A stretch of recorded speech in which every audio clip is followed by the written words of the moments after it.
අද අපි පූසන් ගැන ඔබ නොදන්නා පුදුම හිතෙන රහස් ගැන කතා කරමු.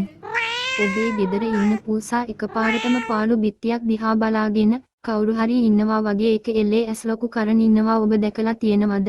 එහෙමත් නැත්නම් උන් ඇවිත් හැමතිස්සෙම ඔබේ ඇඟේ ඔළුව ඇතිලෙන්නේ ඇයි කියලා හිතලා තියෙනවද? අපි හැමෝම ආස කරන අපේ ගෙවල් වල ඉන්න මේ හුරතල් පූසන් ඇත්තටම අපි හිතනවාට වඩා ගොඩක් අභිරහස් සතෙක් කිව්වොත් ඔබ විශ්වාස කරනවාද?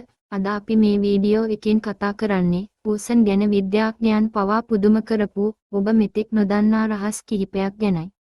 අපි හිතන්නේ පූසෙක් පුරු ගාන්නේ උන් සතුටින් ඉන්නකොට විතරයි කියලා. හැබැයි විද්‍යාත්මක පරීක්ෂණ වලින් හෙළි වෙලා තියෙනවා පූසන් ලෙඩ වුණාම හෝ ලොකු බයකින් ඉන්නකොටත් Tamanවම සනසා ගන්න මේ ශබ්දය නිකුත් කරනවා කියලා. වඩාත්ම පුදුම හිතෙන දේ තමයි පූසන්ගේ මේ පුරු ශබ්දයේ තියෙන තරංග පරාසයට මිනිස්සුන්ගේ මානසික ආතතිය අඩු කරන්නත් ශරීරයේ තුවාල ඉක්මනින් සුව කරන්නත් පුදුමාකාර බලයක් තියෙනවා. ඇඟේ ඇතිල්ලෙන්නේ ආදරයට විතරක් නෙවෙයි.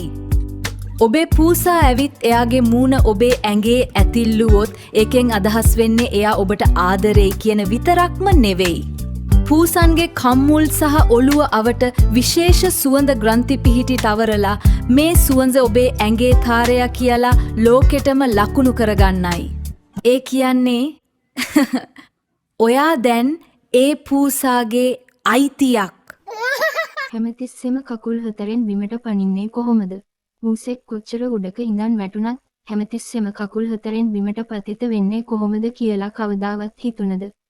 පූසන්ට උපතින්ම ලැබිලා තියෙන අතිශය නම්‍යශීලී කොන්දේ ඇටකටු පද්ධතිය සහ උන්ගේ කන ඇතුලේ තියෙන විශේෂ සමබරතා ඉන්ද්‍රිය නිසා වැටෙන අතරතුර තත්පරයෙන් පංගුවකින් Tamanගේ ඇඟ හරවා ගන්න උන්ට පුළුවන්.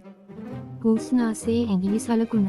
අපේ ඇඟිලි සලකුණු fingerprints එකිනෙකුගෙන් තව කෙනෙකුට වෙනස් කියලා අපි දන්නවනේ. අන්න ඒ වගේ පූසන්ගේ නාසයේ තියෙන කුඩා රටාවන් ලෝකයේ ඉන්න කිසිම පූසන් දෙන්නෙකුට එක හා සමාන වෙන්නේ නැහැ. ඒ කියන්නේ පූසෙකු අඳුරගන්න පුළුවන් හොඳම ඩෙන්ටිටි එක තමයි උන්ගේ නාසය. හිස් අවකාශ දෙස බලා සිටීම. අපි මුලින්ම කිව්වා වගේ පූසන් එකපාරටම බිත්තියක් දිහා බලාගෙන ඉන්නේ. මිනිස්සුන්ට නොපෙනෙන භූතයෝ උන්ට පේනවාද? නෑ. ඇත්තම හේතුව තමයි පූසන්ගේ ඇස්වලට මිනිස්සුන්ට නොපෙනෙන පාරාජම්බුල කිරණ පවා පේනවා. ඒ වගේම උන්ගේ කන්වලට ඊටාම සියුම් ශබ්ද ඇහෙනවා. ඉතින් බිත්තියක් අස්සේ යන පුංචි කෘමියෙක්ගේ ශබ්දයක් හෝ ආලෝක වෙනසක් නිසා තමයි උන් එහෙම එක එල්ලේ බලාගෙන ඉන්නේ. ඉතින් ඔයාලගේ ගෙදර ඉන්න පූසත් මේ වගේ අමුතු වැඩ කරනවාද? එයා කරන වැඩියෙන්ම හුරතල් වැඩේ මොකක්ද කියලා පල්ලෙහායින් කමෙන්ට් එකක් දාන්න. සතුන් ගැන සහ ලෝකයේ මේ වගේ අමුතු තොරතුරු දිගටම සිංහලෙන්ම දැනගන්න අපේ channel එක අදම subscribe කරලා තියාගන්න. තවත් ලස්සන වීඩියෝ එකකින් හමු වෙමු. ඔබට සුබ දවසක්.